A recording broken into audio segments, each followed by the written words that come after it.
नमस्कार, मैं महेश शर्मा और मेरे साथी आस्था स्टाटिया आप सभी के बीच में हैं, लेकर आए हैं जनमंच, यानी कि आप सबके लिए ये मंच कि आप अपनी समस्याओं को कहें और हम उनका जवाब देंगे। यहाँ बैठे हुए राजस्थान सरकार के प्रतिनिधि, हमारे जनप्रतिनिधि, और समस्याएं उठाएंगे आप लोगों के प्रतिनिधि जो यहाँ पर हैं। और ये अवसर आप लोगों के लिए भी है कि आप अपनी बात वहाँ से कह सकते हैं।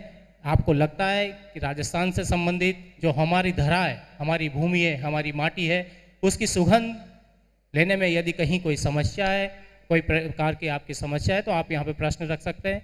मैं चाहूँगा आस्था इस कार्यक्रम को आगे बढ़ाएं, और क्योंकि आप मुखर होकर अपनी बात कहें, क्योंकि यह है आम जनता का मंच, जनमंच। बहुत बहुत स्वागत है आप सभी का यहाँ पर। राजस्थान एक ऐसा राज्य है जो सभी के दिलों पर अमिट छाप छोड़ जाता है। यहाँ का कल्चर, डाइवर्सिटी, थोड़ी थोड़ी दूरी पर पगड़ी का पेच और घाघरे का घेर बदल जाता है। और राजस्थान के लोग यानी कि आप लोग, दुनिया का कोई कोना ऐसा नहीं होगा जहाँ अपने झंडे नहीं गाड़े। तो आज हम यहाँ आए हैं आपसे चर्चा करने, आपका मैसेज अपनी गवर्नमेंट तक ले जाने, ये जानने कि आपको क्या समस्याएं आ रही हैं। लेकिन ये मैं ज़रूर कहना चाहूँगी कि आज से 25-50 साल पहले जब आपने राजस्थान छोड़ा था, तब जो राजस्थान था वो बदल चुका है।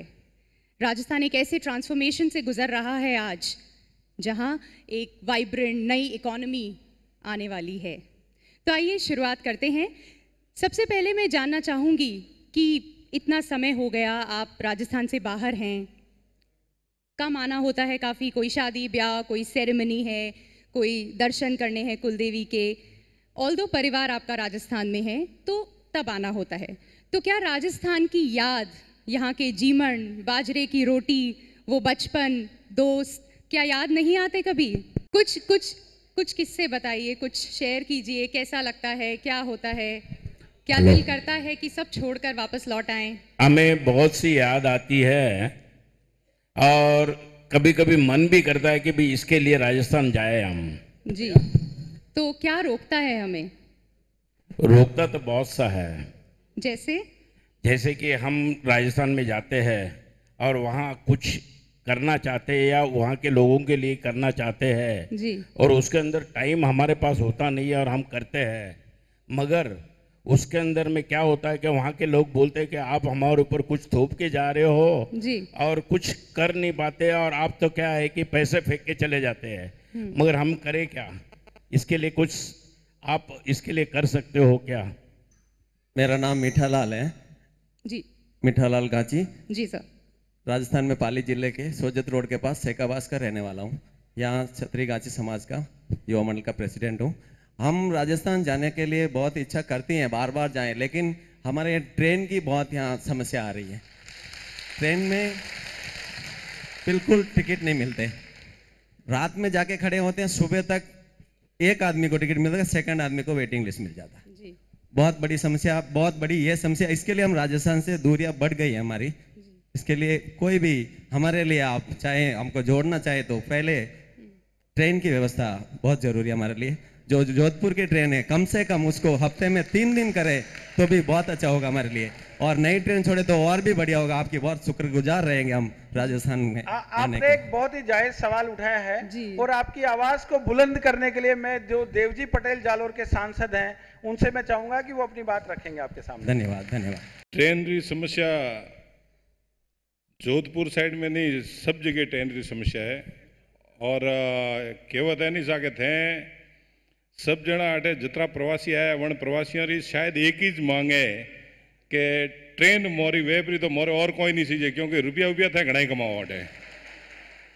और अबार सुबह भी मैं आपने निवेदन करो तो कि ज्यों अबार तत्काल टिकटों वगैरह जे भी सरकारे बहुत अच्छी कोशिश करी है, और जो ट्रेन वधार वास्ते आप जो कही रहे हो वनार में मैं वही कोशिश कर रहा हूँ कि दक्षिण भारत ने जो है वो मारवाड़ू जोड़ो वनडे वास्ते दक्षिण भारत ट्रेन री वास्ते वहाँ पे प्रयास चालू है, और जल्दी थी जल्दी अंडे मोए कामयाबी मिलेला और आपने ट्रेन रो तोहफो मળી और आपकी समस्या रो समाधान हो जाएगा।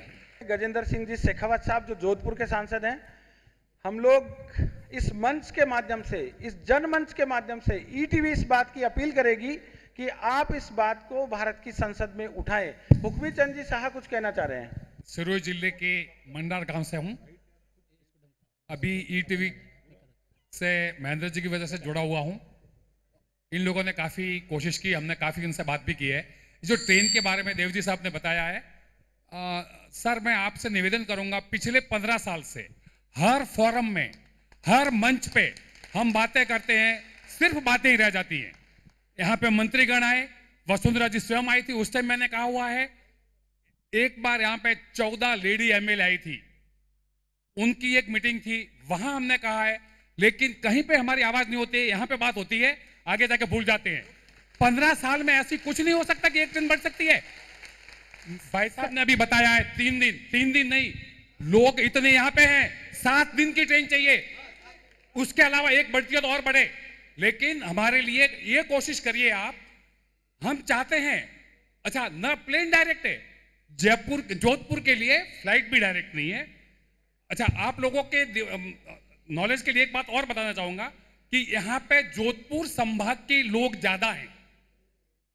राजस्थान के सारे इलाके से यहाँ पे लोग हैं, लेकिन जोधपुर संभाग के लोग ज्यादा हैं, तो हम लोगों के लिए जोधपुर की डायरेक्ट फ्लाइट भी नहीं है। इसलिए हुक्मी चंद जी जोधपुर संभाग के ज्यादा जनप्रतिनिधि हैं। हाँ जी, इसीलिए देवजी साहब बैठे हैं, खिवसर साहब बैठे, मैं ये बता रहा हूँ। और देवजी पटेल साहब, हमारी ये जो प्लेटफॉर्म उनको दिया गया है ईटीवी के ओर से, मैं आपसे निवेदन करूंगा हमारी बातें सुने। हुक्मी चंद जी, आप 2 मिनट के समय देंगे मुझे? मैं सबसे पहले धन्यवाद करना चाहता हूं ईटीवी का कि उन्होंने हमको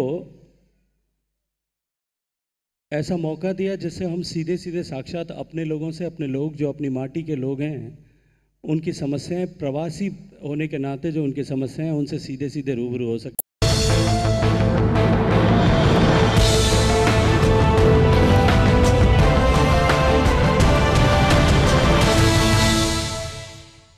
मैं यहाँ बैठे हुए मैं साथियों से भी ये पूछना चाहूँगा कि आखिर किस तरह की समस्या आती है। सबसे पहले दौलत जी जैन साहब से पूछना चाहूँगा कि क्योंकि शायद ये उन लोगों में से हैं जिन्होंने निवेश करने की एक कोशिश की थी राजस्थान में, लेकिन कहीं ना कहीं क्या कारण थे, क्यों नहीं वो सफल हो पाए, आप बताएंगे दौलत जी, ताकि और जवाब देंगे। मैं चाहूँगा एक सही तरीके से जवाब जो है हमारे जनप्रतिनिधि बैठे हैं राजस्थान के, वो दें। दौलत जी।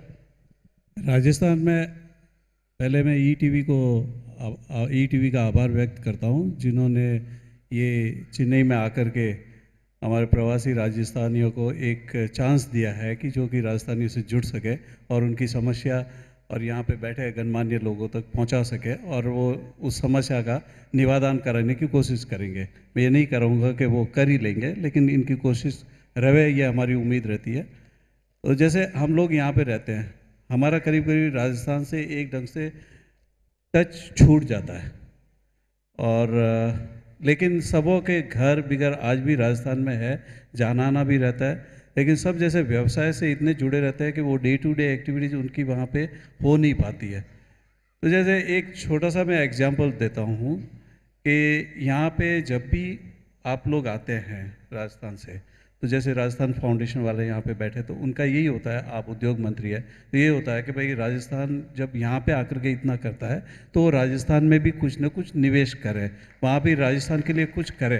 तो कभी ये सवाल नहीं उठता राजस्थान के वहाँ पे बैठे पदाधिकारी और मंत्री लोगों के कि क्यों नहीं उठता, क्यों नहीं राजस्थानी लोग वहाँ पे करते हैं और वो क्यों यहाँ पे ज़्यादा कर रहे हैं। ये सवाल एक उठे तो इसका जवाब आप ढूंढिए उसमें। और हम लोगों का ये कहना है, जैसे हम लोग भुगत भोगी है उस ढंग से, कि राजस्थान में एक क्या है, कंफर्ट लेवल नहीं है। जो यहाँ पे एक कंफर्ट लेवल मिलता है, एक आदमी कहीं पे भी अधिकारी के पास जाता है, उसका वो मिलन होता है, कैसे भी करता है, तो वो एक काम होता है। राजस्थान में ये कितना इस टाइप से होता है और कितना रुक जाता है, ये मैं एक सवाल कहता हूँ। पर्टिकुलर मैं राजस्थान फाउंडेशन के अंडर में ये बात कर रहा हूँ कि वो देखे कि ये कहाँ पे रुका हुआ है। और दूसरा मेरे एक छोटी छोटी समस्या और राजस्थान की यहाँ पे हम आपका दूसरी जो समस्या है उस पर भी हम लोग आएंगे। दौलत जैन साहब ने एक बहुत अहम सवाल उठाया है कि कहीं न कहीं पर कंफर्ट लेवल नहीं है, तो कंफर्ट लेवल राजस्थान में कैसे है, कहां पर कमी है, इस सवाल का हम जवाब चाहेंगे हमारे उद्योग मंत्री श्री गजेंद्र सिंह जी खीमसर साहब से। सर्वप्रथम ईटीवी को धन्यवाद देना चाहता हूं कि आज हमें मौका मिला हमारे प्रदेशवासियों से मिलने का, आपसे इंटरफेसिंग करने का। और ये एक तरह से हमारे जैसे कार्यक्रम होते हैं गाँव में, सरकार आपके द्वार में आई है और आपकी समस्या सुनने के लिए उसका जवाब देना, उसका खाली जवाब ही नहीं देना, उसका समाधान भी करना। मैं जैन साहब को इतना बोलना चाहूँगा कि राजस्थान के अंदर एक नई क्रांति आई है और हमारी माननीय मुख्यमंत्री जी ये समझती हैं कि आज जो हमारे खाली प्रदेश की नहीं, हमारी पूरे देश की जो हमारी जो पॉपुलेशन है, आबादी है, उसमें करीबन 72% जो है वो 0 से लेकर 31 साल की उम्र के हमारे बहुत युवा पीढ़ी है। We are one of the youngest population in the world. हमें मालूम है कि रोजगार एक बहुत इंपॉर्टेंट इशू है और क्योंकि हमारे बच्चे जब कॉलेज वॉलेज में पढ़ के निकलते हैं, डिग्री लेके निकलते हैं, सबसे बड़ी मांग होती है रोजगार की। इसलिए जैन साहब को ये बोलना चाहूँगा कि हमें मालूम है कि उद्योग, आज हर स्टेट को मालूम है कि उद्योग उसके लिए एक बहुत ही अहम मुद्दा है और एक बहुत प्रायोरिटी आइटम है। इसलिए आपको ये बताना चाहूँगा कि हमारे यहाँ पर हमारे राजस्थान फाउंडेशन भी है जो आपकी इश्यूज को एड्रेस कर सकता है। हमारे विनोद जी अजमेरा यहाँ पे विराजमान है, इनके पास एक बहुत ही वाइड डेटाबेस है।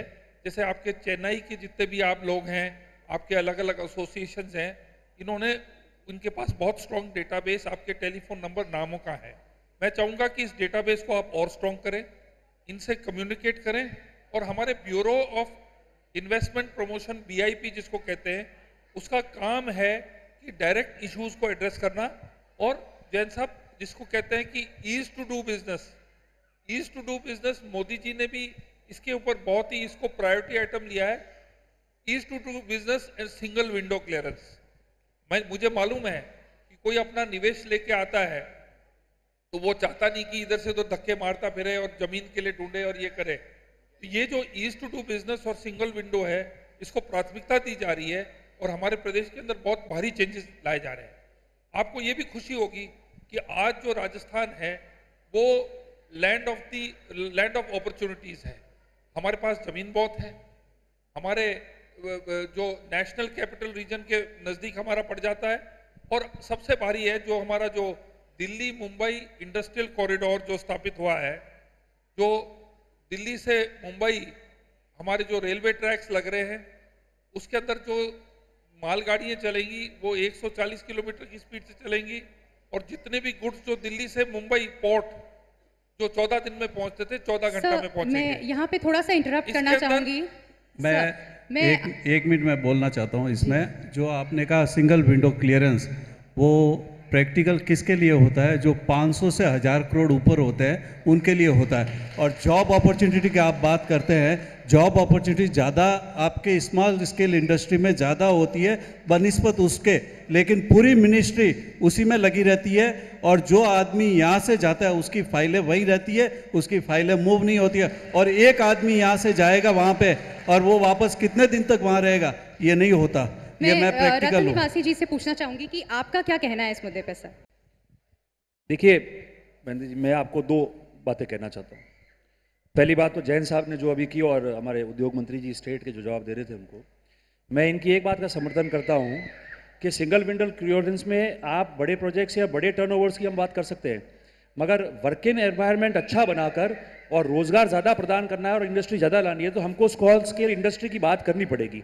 आज राजस्थान से जितने भी लोग बाहर हैं, आप देखिए स्मॉल स्केल इंडस्ट्री के रूप में इतने लोग काम कर रहे हैं और इतनी अच्छी तरह से वो व्यवसाय कर रहे हैं कि अगर हम उनको प्रमोट करें तो मैं मानता हूं कि पूरे हिंदुस्तान से राजस्थान में स्मॉल स्केल इंडस्ट्री में ज़्यादा लोग आ सकते हैं। पहली बात, एक तो ये था। ऐसा है कि दूसरा मैं आपको उद्योग का था, मैं वापस चाकी बार बार हम लोग सारे बैठे हैं, एक मुद्दा उसी समय मैं पहले छूना चाहता था मगर वो उस समय मैं आ नहीं पाया, ट्रेन वाले में, रेल वाले में, क्योंकि एक बहुत सेंसिटिव भावनात्मक मुद्दा भी है। मैं सिर्फ एक बात आपको कहना चाहता हूँ, हमारे दोनों सांसद बैठे हैं, जोधपुर के सांसद है क्योंकि रेल का मामला है, जालोर के सांसद है। जब तक और राजनीति से ऊपर उठ के प्रवासियों के हित में मैं ये बात कह रहा हूँ, भले वो हमारी सरकारों में हम रहे हो या आज आपकी सरकार हो, एक बात सुनिश्चित तय करनी पड़ेगी, क्योंकि इस चीज़ को मैं जानता हूँ। आज हम ऑल्टरनेट रूट पे हैं। आप अगर बंबई से आ रहे हैं, मद्रास से आ रहे हैं, बेंगलोर से आ रहे हैं, आप अहमदाबाद फालना होके भी जोधपुर जा सकते हैं, आप जालोर भिनमाल होके भी जोधपुर जा सकते हैं। बड़ी मुश्किल से हम लोगों ने ब्रॉड गेज शुरू करके उस पर यात्री गाड़ी शुरू कराई है। अगर हमारे मिल के प्रयास नहीं होंगे और बहुत मजबूती से जनप्रतिनिधि, वो एमपी से, एमएलए से या दूसरे जनप्रतिनिधि है, अगर दिल्ली में बहुत जोरदार अगर पैरवी नहीं हुई तो आपकी मालगाड़ियां बंद नहीं होगी और यात्री गाड़ी आपकी देवासी साहब, आपके भी कांग्रेस के रेल मंत्री कुछ समय के लिए रहे थे, निश्चित रूप से तब भी प्रयास होने चाहिए थे जब कांग्रेस के रेल मंत्री रहे थे, कुछ समय के लिए रहे। अब मैं चाहूंगा, क्योंकि बहुत सारी फाइल है, जब उद्योग लगता है तब पर्यावरण मंत्रालय में वहां पर क्लियरेंस नहीं मिल पाती है, तो किस तरह के प्रयास किए जाएंगे मंत्रालय के द्वारा। मैं चाहूँगा रेणुका साहब जो पर्यावरण मंत्री भी हैं राजस्थान के, वन एवं पर्यावरण मंत्री, खान मंत्री भी, मैं चाहूँगा जो सम्माननीय जगदीश चंद्र साहब और ईटीवी को बहुत बहुत धन्यवाद कि उन्होंने हमें आने का यहाँ मौका दिया, निमंत्रण दिया। उसके चलते आप सभी उस दौरान की धरती को, राजस्थान की विभूतियों का दर्शन करने का सौभाग्य प्राप्त हुआ। निश्चित रूप से जो हमारी सरकार आई है उसका पूरा प्रयास है कि जो हमारे राजस्थानी लोग हैं वो अपने आप में सबसे विलक्षण है। आज राजस्थान के लोग केवल हिंदुस्तान के प्रांतों में नहीं, दुनिया में सब जगह अपने व्यवहार, अपने जुझारू, अपने संघर्ष और अपनी ईमानदारी, मेहनत से सब जगह दुनिया में अपना स्थान बनाया है। तो निश्चित रूप से आज राजस्थान से जुड़े हुए हैं, उनका राजस्थान के प्रति भी कर्तव्य है कि हमारे राजस्थान में सब चीज़ें हैं। आज हिंदुस्तान में कोई भी अगर देश से आदमी आता है, टूरिस्ट आता है, तो वो राजस्थान जरूर जाना चाहता है। वहाँ की जो कल्चर है, जो संस्कृति विभिन्नताएं, वो हर आदमी का मन लुभाती है। तो हमारा ये प्रयास है कि हमारे को प्रकृति ने बड़ी कृपा की है। 79 मिनरल्स धरती माँ के अंदर में राजस्थान में है और उन मिनरल्स से वो सारे उद्योगों की, सारे रोजगारों की जननी है। तो उसका लाभ, वहां से कितना मिनरल्स कच्चा माल है वो दूसरे प्रांतों में हम भेजते हैं। बिल्कुल बिल्कुल। राजकुमार जी, रेणुका साहब ने जो एक बात फरमाई है कि अब राजस्थान वो राजस्थान नहीं है जो 100 या 200 वर्ष पहले हुआ करता था या 50 वर्ष पहले हुआ करता था। आज राजस्थान में सभी तरह के मिनरल्स हैं। आप जानते हैं जो हिंदुस्तान का ताजमहल बना वो राजस्थान के मार्बल से बना हुआ है। राजस्थान ग्रेनाइट का बहुत बड़ा निर्यातक है। राजस्थान, मैं समझता हूं, देश का सबसे बड़ा सीमेंट उत्पादक राज्यों में से है। और अब आप देख सकते हैं राजस्थान में हम लोग केवल उसका नेगेटिव पार्ट नहीं देखें, हमको पॉजिटिव पार्ट भी देखना चाहिए। आप नीमराना और बहरोड को अगर आप जाकर के देखेंगे, अलवर के जो भिवाड़ी इंडस्ट्रियल एरिया को देखेंगे, तो आपको जो राजस्थान है वो देश के किसी भी महानगर का जो चमक दमक से ओतप्रोत औद्योगिक क्षेत्र है उससे कम नहीं है। इसलिए हम चाहेंगे कि राजस्थान सरकार के जो नुमाइंदे यहाँ पर हैं और ईटीवी भी आपको दोनों ओर से आमंत्रित करता है कि आप राजस्थान में आए। आप केवल पर्यटन के लिए नहीं आए वहां पर, आप वहां के व्यापार और व्यवसाय में अपनी भागीदारी निभाएं। बहुत अच्छा आमंत्रण राजकुमार जी रेणुका साहब ने इस मंच के माध्यम से दिया है।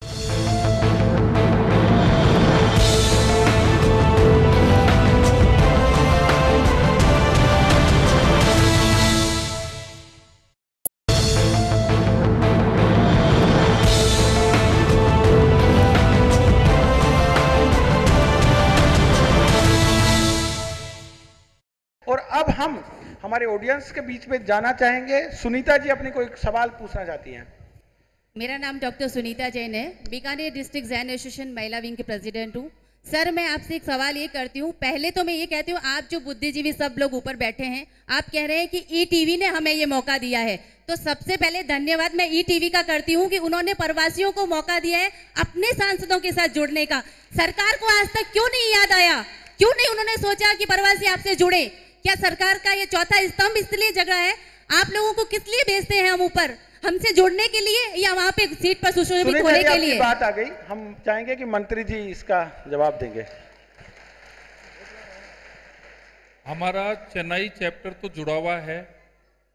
ये जो कार्यक्रम हमने रखा है, हमें बुलाया गया, हम आए और मार्च के अंदर शायद अजमेरा जी आपको डिटेल बताएंगे कि हमारा यहाँ पर प्रवासी दिवस होता है।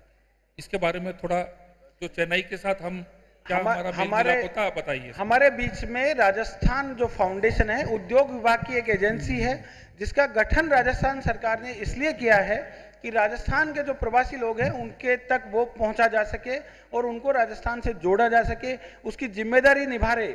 मैं श्री विनोद अजमेरा जी से कहूंगा कि वो प्रवासी राजस्थानियों के लिए क्या क्या योजनाएं और क्या क्या भविष्य की कार्य योजनाएं रखते हैं, उसको विस्तार से बताएं। ईटीवी को बधाई। मुझे तो आज आश्चर्य हो रहा है ये सोचकर कि जब हमने राजस्थान फाउंडेशन की स्थापना करी थी तो सबसे पहला चैप्टर चेन्नई का बना था, जिसको राजस्थान सरकार की मान्यता मिली थी। और राजस्थान फाउंडेशन चैप्टर चेन्नई एकमात्र ऐसा चैप्टर है जो कि हर वर्ष राजस्थान दिवस मनाता है, और वो राजस्थान दिवस आप सभी लोग मनाते हो। तो सबसे पहली बात तो ये है कि अगर राजस्थान फाउंडेशन जो संस्था एक सरकार की बनी है, उससे आपका जुड़ाव उतना नहीं हो पाया है जितना होना चाहिए, तो उसको और मजबूत किया जाएगा। और उसी के लिए एक कदम सरकार ने, माननीय मंत्री महोदय ने और मुख्यमंत्री जी ने लिया है कि इसका रीओरिएंटेशन और रीफॉर्मेशन हम लोग अब शीघ्र ही करने जा रहे हैं।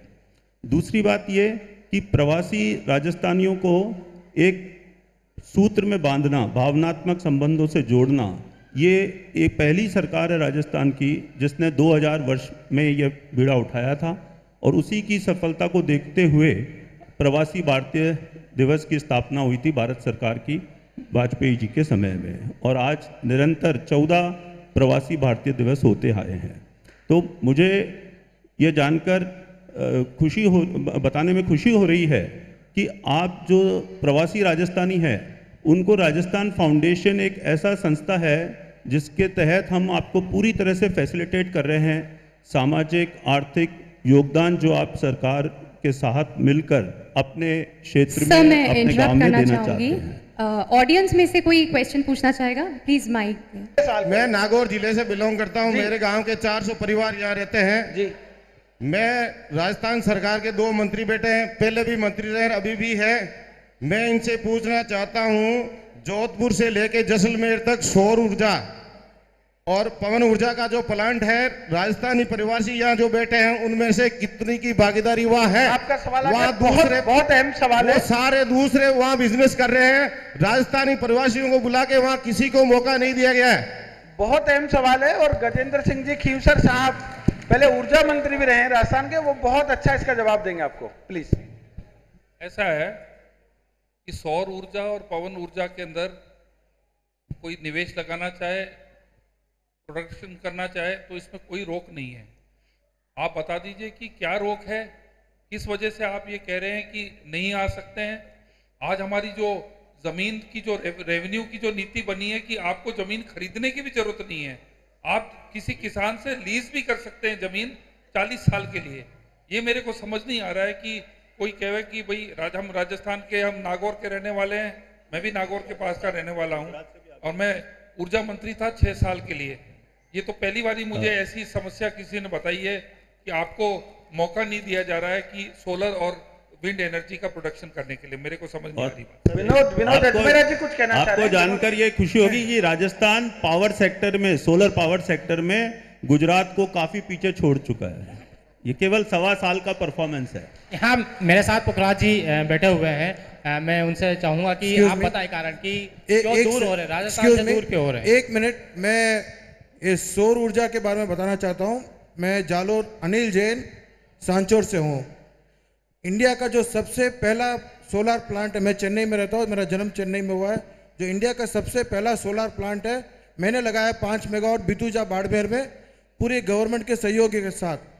जगह हमको वहाँ पर लीज पे दी गई थी। आज इंडिया का सबसे ज़्यादा टैरिफ मेरे को मिल रहा है 17 रुपये 80 पैसे पे। तो हमको सब जगह पूरे देश से हमको आके अपॉर्चुनिटी मिलता है, हमको जाके लेना पड़ता है सर, और हमने लिया था। मैं बहुत आभारी हूँ राजस्थान गवर्नमेंट का। जी पुखराज जी, हम सब लोग यहाँ इकट्ठे हुए हैं और आपने जो सवाल उठाया है, राजस्थान की पिछली सरकार हो या अभी जो वर्तमान सरकार है, सौर ऊर्जा के मामले में अच्छा काम कर रही है। और मैं समझता हूँ कि राजस्थान में इसका बहुत बड़ा स्कोप भी है और सब मिलजुल कर इस उद्योग को आगे बढ़ाएंगे। मैं ये राजस्थान सरकार के 2 मंत्री महोदय विराजे हैं, 2 सांसद महोदय विराजे हैं। मैं एक छोटा सा आपके बीच में एक सवाल उनसे पूछना चाहता हूँ कि पिछली सरकार में पश्चिमी राजस्थान की एक बहुत बड़ी परियोजना जो करीबन 45,000 करोड़ की परियोजना थी, जो रिफाइनरी यहाँ घोषणा हो चुकी, शिलान्यास हो चुका, और वर्तमान सरकार आने के बाद में समीक्षा के नाम पर उसको मेरे ख्याल से उसको बंद कर दिया गया है। पुखराज जी, वैसे मैं थोड़ा इंटरप्ट करना चाहूंगा आपको। सॉरी, हम लोग प्रवासी राजस्थानियों की समस्या पर इसमें चर्चा करेंगे अभी। महेंद्र जी, मैं इसके पीछे जाना चाहूंगा। उसके पीछे का ये है कि अगर वो परियोजना अगर लग जाती है, नहीं पुखराज जी, तो आप केवल निवेश का बहुत बड़ा स्कोप पैदा होगा और हमारे प्रवासी बंधु वहां आकर अपना उद्योग निश्चित रूप से, स्थापित कर क्योंकि पाएंगे। समस्याएं हम उठाना चाह रहे हैं प्रवासी राजस्थानियों की। प्रवासी राजस्थानियों में से दूर दराज से आए, हमारे यहाँ से कोलकाता से विप्र फाउंडेशन के संयोजक हैं सुशील ओझा जी। मैं चाहूँगा आप ये बताएं कि क्या जिस तरह की समस्याएं केवल मद्रास वालों के या चेन्नई वालों के सामने है, या कोलकाता भी इसी तरह की किसी समस्याओं से लगता है कि कहीं ना कहीं कमी है, जो राजस्थान में निवेश की तरफ आकर्षित नहीं होते, अपनी मातृभूमि की जो काम करना चाहिए वो उतना नहीं कर पा रहे? मुझे इस बात की बहुत प्रसन्नता भी है और मैं बहुत अचंभित हूं कि हॉल में 1000 से ज्यादा लोग बैठे हैं और अपनी सरकार के प्रतिनिधियों से जो प्रश्न पूछ रहे हैं वो कोई भी व्यक्ति इनसे कुछ मांग नहीं रहा है, बल्कि देने के लिए इनसे आग्रह कर रहे हैं। इस फर्क को समझना पड़ेगा कि जितने लोग बोल रहे हैं वो नागौर से कह रहे हैं हमको सोलर एनर्जी लगानी है, कोई कह रहा है हमको अपने गांव का विकास करना है, कोई कुछ करना है। लेकिन मुझे ऐसा लगता है, मैं बहुत बड़ा विषय है, 2 मिनट का समय, इसलिए मैं ज्यादा डिटेल में नहीं जाकर सिर्फ इतना कहना चाहता हूं कि कहीं ना कहीं तालमेल का जो अभाव है उससे हम प्रवासी, चाहे वो कलकत्ते का हो चाहे चेन्नई का हो, हम भुगत रहे हैं। अभी अभी हमको मंत्री महोदय और हमारे कमिश्नर साहब ने एक बात बताई कि राजस्थान फाउंडेशन बहुत बढ़िया काम कर रहा है प्रवासियों को जोड़ने के लिए। मैं क्षमा चाहता हूं, राजस्थान फाउंडेशन कुछ नहीं कर रहा है। क्षमा चाहता हूं मैं आपसे हाथ जोड़कर। तमिलनाडु में, इस चेन्नई शहर में मुझे लगता है 5 लाख राजस्थानी लोग रहते हैं। क्या राजस्थान फाउंडेशन ज्यादा? 5 लाख से बहुत ज्यादा, और ज्यादा, बहुत ज्यादा। वाह वाह। मैं आपको सिर्फ ये बताना चाहता हूं कि जो कार्यक्रम ईटीवी आज कर रहा है, जनमंच, कितना बढ़िया लोग आत्मा की आवाज कह रहे हैं, राजस्थान से अपनी माटी से जुड़ने के लिए तड़प रहे हैं। ये कार्यक्रम क्या राजस्थान फाउंडेशन नहीं कर सकता था? क्या हमारे मंत्री? इसलिए मैं आपसे अनुरोध करना चाहता हूं कि प्रवासियों की समस्या सिर्फ एक है कि हम अपनी बात को आप तक ठीक से पहुंचा नहीं पाते हैं। माननीय वसुंधरा जी बहुत अच्छा काम कर रही हैं। हम जो करना चाहते हैं, हमारे पास ताकत भी है, धन बल भी है, बाहुबल भी है, श्रम बल भी है, सब कुछ है। आप हमको जोड़िए। सुशील जी, मैं इंटरप्ट करना चाहूंगा और इसका जवाब राजस्थान फाउंडेशन के जो कमिश्नर है उन्हीं से हम लोग चाहेंगे। राजस्थान फाउंडेशन की जो स्थापना विभिन्न चैप्टर्स, 9 चैप्टर्स इंडिया में हुए हैं, 3 चैप्टर्स विदेश में हैं। ये एक शुरुआत राजस्थान सरकार ने 2000 में की थी। 2002 के अंदर जब राजस्थान फाउंडेशन के विभिन्न चैप्टर्स बने, उसका प्रयोजन ये था कि राजस्थान फाउंडेशन को एक ऑटोनॉमस सेटअप, वो आप प्रवासी राजस्थानियों की संस्था है और विभिन्न शहरों में वो संस्था बनी है। वो संस्था के लोग, आप लोग अपने मेंबर्स बनाएंगे, आप ही लोग उसको आगे बढ़ाएंगे। उसमें सरकार केवल एक फैसिलिटेट करने का काम करना था, जो किया आपके साथ। आप उसके जरिए जो भी आपके प्रस्ताव हैं, चाहे आपके सोशल सेक्टर में हो चाहे इकोनॉमिक सेक्टर में हो, वो प्रस्ताव राजस्थान फाउंडेशन के माध्यम से राजस्थान जयपुर में आए और उसके हिसाब से हम कार्रवाई करें। ये इसका मूल उद्देश्य है। सवाल पूछना चाहते हैं शायद? आप इंडस्ट्रीज की बात कर रहे हैं, आपके यहाँ इंडस्ट्रीज जो पैसा कमाने की इंडस्ट्रीज, जैसे बाड़मेर जिले में बालोतरा और जसोल जाकर डाइंग और प्रिंटिंग के कारखाने हैं, 1000 से ज्यादा कारखानों के ताले लग गए प्रदूषण के नाम पे। अच्छा, दूसरी बात है, मैं तो पिछली सरकार को दोषी भी बनाता हूं, इसमें कितनी ये नहीं सरकार दोषी है। पापड़ इंडस्ट्रीज अपने बल पे पनपी, जोधपुर की इंडस्ट्रीज अपने बल पे पनपी और फालना का छाता उद्योग अपने बल पे पनपा। अब तक सरकार का कहीं सहयोग नहीं रहा। अगर सरकार का सहयोग रहता तो लोग चेन्नई नहीं आते, सरकार का सहयोग रहता तो गुजरात नहीं जाते। आज गुजरात की इंडस्ट्रीज के बारे में आप पता लगाइए। मैं कह रहा हूं, अगर आपको कहीं भी है, बालोतरा की डाइंग इंडस्ट्रीज का ध्यान दें। मैं राजस्थान में नागौर डिस्ट्रिक्ट से हूं। मैं ईटीए के विशेष आभारी हूं, विशेषकर श्रीमान गणपत राज साका, जिन्होंने ये सम्मेलन करा के विशेषकर हम प्रवासियों को यहाँ बुला के मतलब गवर्नमेंट के व्यक्तियों को सामने जो हमारी दुविधाएं हैं उनको रखने का आराम दिया, लेकिन गवर्नमेंट में कभी भी राजस्थान फाउंडेशन या गवर्नमेंट में कभी भी कुछ भी नहीं किया। यह हमारा से प्लीज।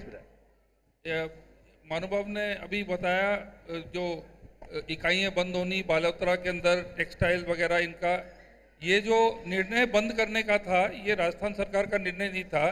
ये नेशनल ग्रीन ट्रिब्यूनल जो है सुप्रीम कोर्ट के ऑर्डर के आधार पे हुआ था। ये राजस्थान सरकार ने इकाइयों को नहीं बंद किया। हमने इसके अंदर SCTP जो प्लांट जो आपके हैं एफ्लुएंट ट्रीटमेंट प्लांट, देखिए सुप्रीम कोर्ट चिंतित है कि जो वेस्ट है केमिकल्स है वो हम भूमि के अंदर डाल के हमारे नागरिकों को जो ग्राउंड वाटर है सॉइल को हम खराब नहीं करें। ये आपने जो सवाल उठाया कि बंद क्यों किया, ये राजस्थान सरकार का निर्णय नहीं था, ये कोर्ट का निर्णय था। मैं सर अब हम 24 घंटा और 7 घंटा लाइट राजस्थान में मिल रही है। राजस्थान लगभग निर्भर है बिजली में, और आने वाले टाइम में जो सोलर की जो वहां पर रेडी हो रही है जो पोजीशन, उससे इतना बढ़ जाएगा काम बिजली का कि जिसकी आप देखते रह जाएंगे। और अपने दायित्व को राजस्थान सरकार कभी नहीं भूली। पिछली बार आसाम में बम विस्फोट हुए थे फैंसी बाजार में, तुरंत हमारी माननीय मुख्यमंत्री जी ने हमें वहां भेजा, जो राजस्थानी भरी उनकी पूरी मदद की। कलकत्ता में 7000 दुकानें जम ली, CPM कुछ नहीं कर रही थी, हम लोग वहां जाकर धरने पर बैठे राइटर्स बिल्डिंग के आगे। 4 दिन बाद में बुद्धदेव भट्टाचार्य, आज नेपाल जाना हो, गोवा जाना हो, राजस्थान सरकार अपने प्रवासियों के प्रति जो जिम्मेवारी है उसको सब जानते हैं। बिल्कुल बिल्कुल आपने कहा सही।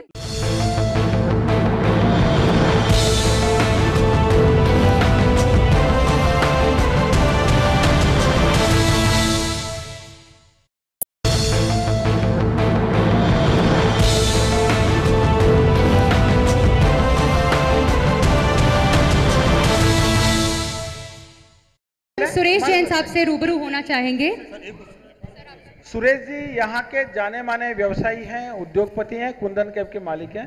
सुरेश जी, हम आपके विचार सुनना चाहेंगे, लेकिन ये भी जानना चाहेंगे कि प्रवासियों की जो समस्याएं हैं उनका कैसे समाधान हो, और आप लोग क्या सरकार से चाहते हैं, उसके लिए सरकार आपके लिए क्या करे, उसके लिए सुझाव भी आप देंगे।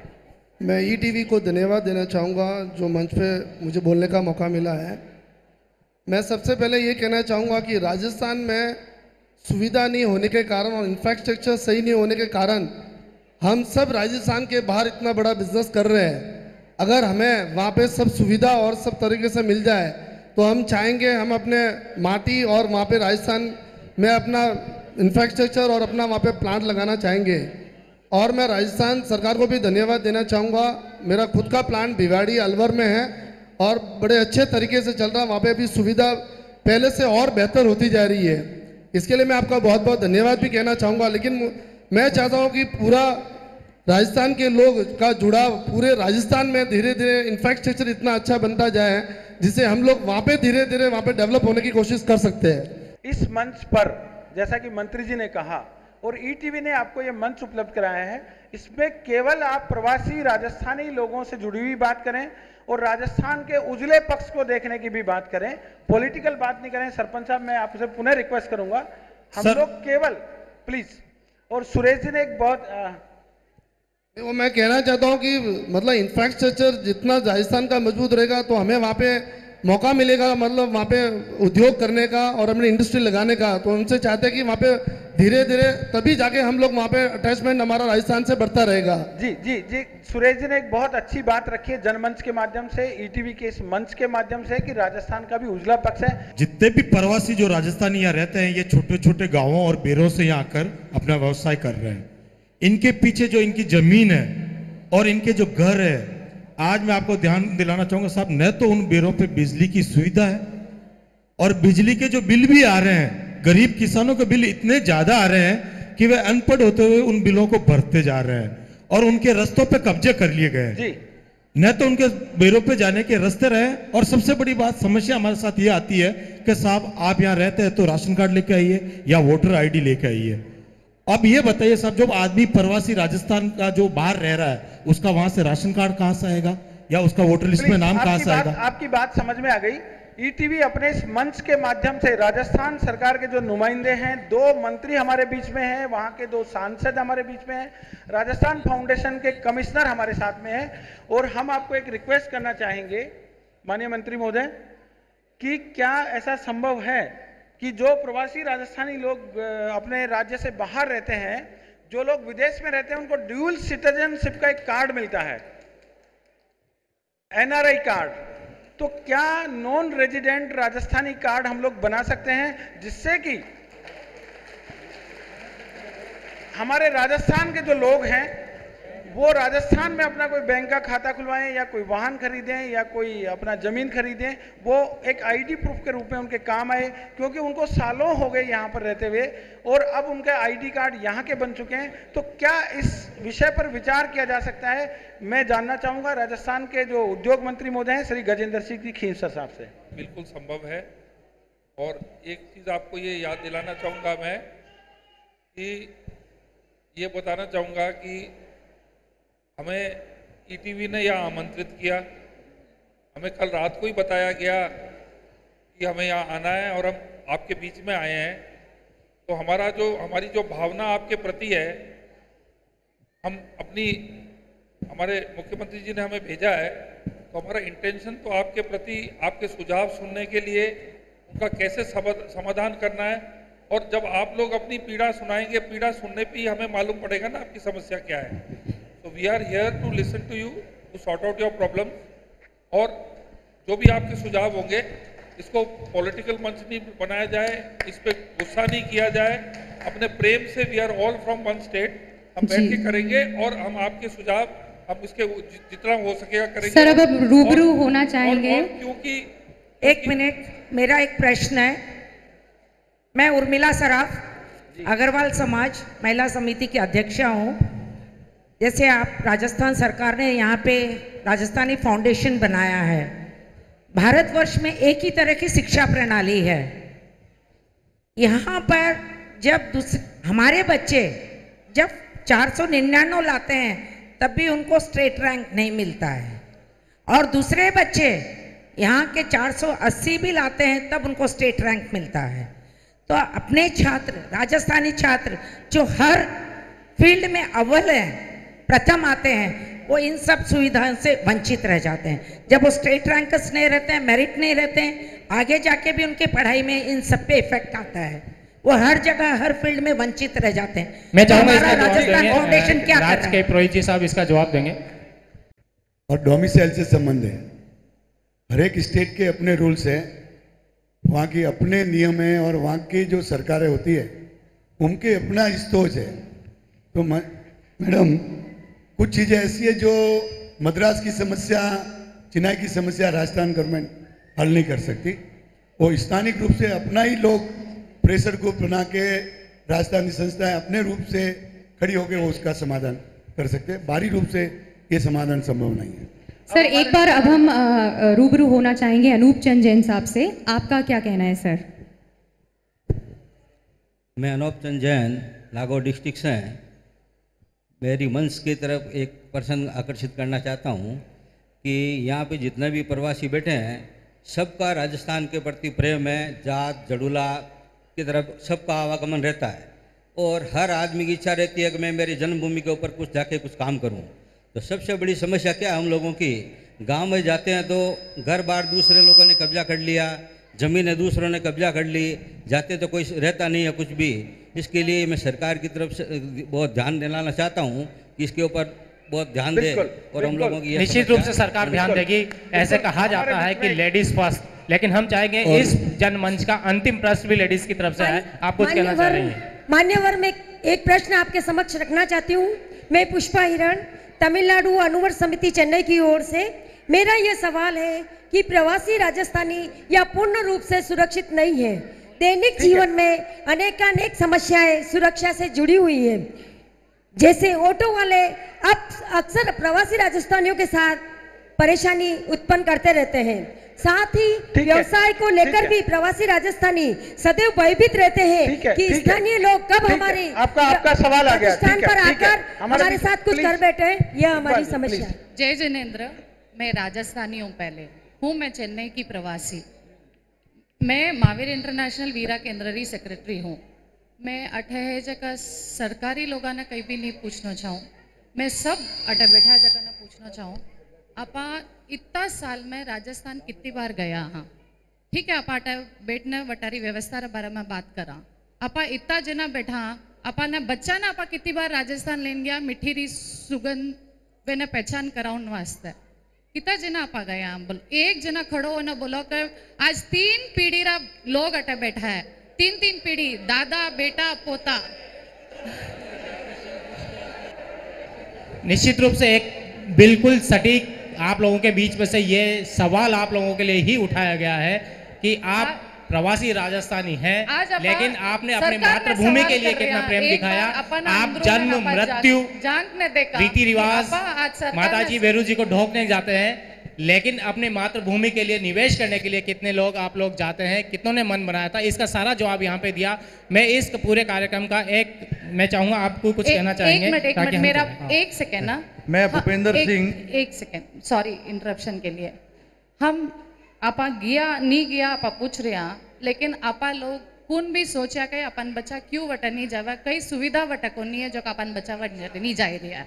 एक जना कुन तो भी सोचा कहीं उन बारे में या आपा सरकार रही हाँ अपना पदवी माता पर बैठा लेकिन आपा ना बच्चा ना आपा सोच ना भेजा कहीं नहीं भाई तू वटा जा करके ना कोई भी नहीं भेजा। क्यों नहीं भेज रहा? कई कमी है राजस्थान में जो आपा नहीं भेज रहा।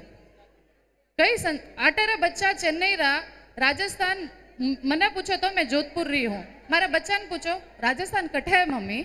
सदस्य जालोर, मैं अपनी तकलीफ बोलना चाहता हूँ कि आज मोदी सरकार ने जो अपने स्वच्छता अभियान चलाया है जहाँ शौचालय वाली बात आई है, तो मैं ये बोलना चाहता हूँ कि शौचालय तो हर गांव में हर घर में होना चाहिए, लेकिन उसके साथ साथ में जो पानी वाली समस्या से जूझ रहा है हमारा राजस्थान, हमारे प्रवासी जब गांव में आते हैं 1.5 मास की मतलब उनको बोलते हैं कि ये 1.5 मास ही हैं, मतलब गर्मियों की छुट्टी में वो जब वहाँ आते हैं तो वहाँ पर जनता ये बोलती, वहाँ की पब्लिक बोलती है कि ये 1.5 मास ही है। तो मेरा कहने का मतलब पानी की समस्या इतनी भयानक होती है गर्मियों में, जो वो पानी जब पानी नहीं होगा तो वो शौचालय बनाए, वो शौचालयों में कितनी गंदगी फैलेगी। तो हम यही बोलते हैं कि जनता की ये समस्या है कि पानी की भरपूर तकलीफ है। तो मैं यही कहना चाहता हूँ हमारे माननीय सांसद साहब से, जरूर आप नर्मदा पानी की बातें कर रहे हो, यहाँ पर सिरोही के लोग भी बैठे हैं और जालोर के भी, जालोर में तो पानी लाया लेकिन सिरोही के लोग बोल रहे हैं कि हमारे पानी कब आएगा। तो मैं इतना कहना चाहता हूँ। केवल मैं दौलत जी जैन से कहूंगा कि वो सुझाव दें राजस्थान की सरकार क्या करे उनके लिए, सिर्फ आधे मिनट का समय उनके लिए और उनका जवाब देंगे माननीय मंत्री श्री गजेंद्र सिंह जी खीव सर। प्लीज दौलत जी जैन। अभी जो हमारे भाई ने जो कहा है, सुझाव ही दिया है उन्होंने कि एक ऐसी मिनिस्ट्री हो जाए, तो मैं उसी ढंग से कह रहा हूँ एक ऐसा कार्यालय हो जाए जैसे राजस्थान फाउंडेशन बना है, उसी ढंग से राजस्थानी यहाँ जो प्रवासी है उनके ज़्यादातर छोटी छोटी समस्या बहुत होती है। जैसे एक एग्जांपल देता हूँ कि वो लोग यहाँ पे रह रहे हैं, उनके वहाँ पे घर पे चोरी हो गई किसी के, तो वो किसके पास जाए? उसको एक चीज़ के लिए जाना पड़ेगा, फिर वो इंस्पेक्टर बोलेगा आप वापस आओ, वो आओ। तो एक ऐसा डिपार्टमेंट हो जाए जो उनको कनेक्टिविटी करे, तो वो यहाँ से रवाना हो तो पहले उस डिपार्टमेंट में एक चिट्ठी लिख ले कि भाई मेरी ये प्रॉब्लम है, तो उसको कनेक्ट करके रखे इस ढंग से। उसी ढंग से जैसे जो निवेश भी करना चाहे तो राजस्थान फाउंडेशन एक ऐसा माध्यम बने जो उस डिपार्टमेंट से उसको कनेक्ट करे और वापस राजस्थान फाउंडेशन उसको फॉलोअप करता रहे कि उसका काम हो रहा है या नहीं। और इसी ढंग से यही एक छोटी छोटी समस्या होती है, ज़्यादा बड़ी नहीं होती है। ये एक डिपार्टमेंट अगर कर ले तो बहुत बड़ी समस्या का समाधान हो सकता है। इसमें सारे मुद्दे आपने कहे, आपकी बातें यहाँ रखी और ईटीवी राजस्थान का आज मकसद यही था कि एक ब्रिज की तरह एक्ट करे गवर्नमेंट और प्रवासी राजस्थानियों के लिए। हमारे सरकार के प्रतिनिधि यहाँ पर मौजूद हैं। हो सकता है ये सब पहले भी डिस्कस हुआ हो, कुछ नहीं हुआ हो, आपका एक्सपीरियंस शायद उतना अच्छा नहीं रहा हो, लेकिन हम आपको आश्वस्त करते हैं कि इस बार ऐसा नहीं होगा। हमारे प्रतिनिधि यहाँ बैठे हैं सरकार के और कुछ ना कुछ ज़रूर होगा। हम आशा करते हैं ऐसा इंटरैक्शन होता रहे और आप लोग अपनी मातृभूमि, अपनी माँ के पास लौटते रहें। आज के जनमंच में बस इतना ही। धन्यवाद, शुक्रिया, आप सभी का शुक्रिया। धन्यवाद।